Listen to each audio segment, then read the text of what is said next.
Oh no, this is alright. Here, what this means, if you have hair here, you have a lot of hair, that means you're good at sex. You have a lot of hair here. Paano mo naman nalaman yun? Talaga. Seriously? It's true. If you have hairy arms, that means you're good at sex. What about me? Oh, you're expired already. Expired?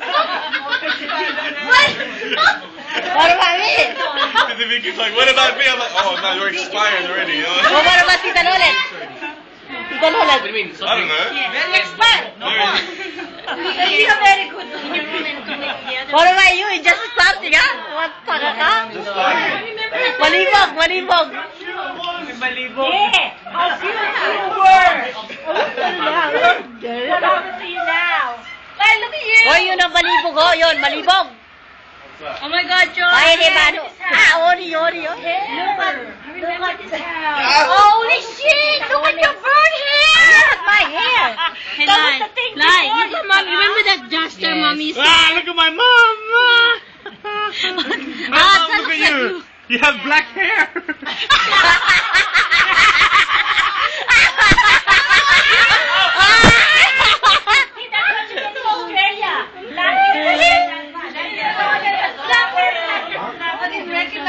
Mom, don't you have black?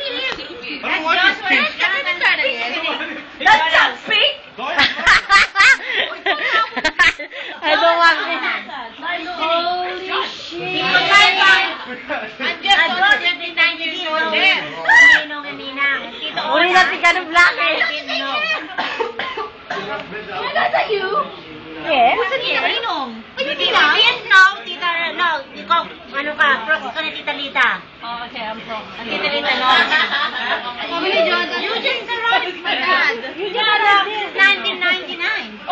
I thought that was Jonathan's Tina. God bless. No, prox ka na Tita Lita. No, I owe you. That's it all, and Tita Lena. Oh, yeah, I didn't know. You owe him a lot. You owe him I calculated it's about 7,000 worth. Birthday, Christmas, you got present for me. And borrow Jonathan stick because I know. Wait, I love this dress. We can borrow the dress. Look, Sharon, you're wearing it. Sharon, you're wearing it. That's you, Sharon. Jonah. Mom. Maliit pa rin siya. Ngayon.